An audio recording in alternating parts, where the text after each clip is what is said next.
First of all, every baby is different. I've definitely learned that in these last 4 months. Today I'm here to share how we took away the pacifier from our littlest son, Eren. For our oldest, Calvin, we took it away cold turkey. He was about 16 weeks old.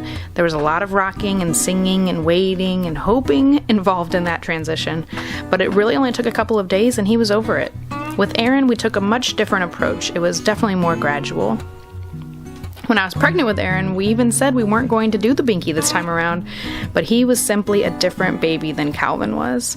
Eren was colicky for his first 2.5 months, and one of the things he loved was being swaddled. We wanted to break him of the swaddle before we even attempted to go after the Binky. And it really only took a couple of nights to get over that, so we were really lucky in that aspect. We gave it about a week to let him get used to not being swaddled, then we went after the Binky. We first took it away during the daytime. This started right around the 4th of July when he was about 15.5 weeks old. Yes, there was some crying. It was actually more like Eren started humming himself to comfort himself to fall asleep. It was actually pretty cute. He's really been finding his voice lately and he loves making noises.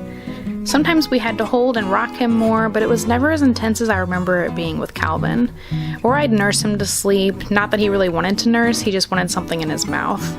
I know some might disagree with it, but I personally don't mind being a Binky for my babies when they're tired and just need a little extra boost to help them fall asleep.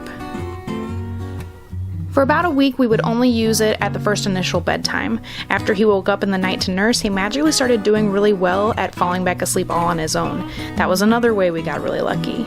So the only part left was to take it away at bedtime. That was the time everyone was dreading.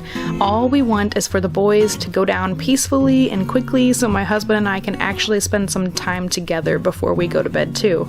So in that transition, I resorted back to nursing him to sleep. Sometimes I would even have to walk upstairs with him in my arms, still attached to the boob, in order to ensure he was still sleeping until the very moment that I plopped him down into his crib. I probably shouldn't say plop, should I? Nobody plops a baby anywhere hoping they're still going to continue sleeping.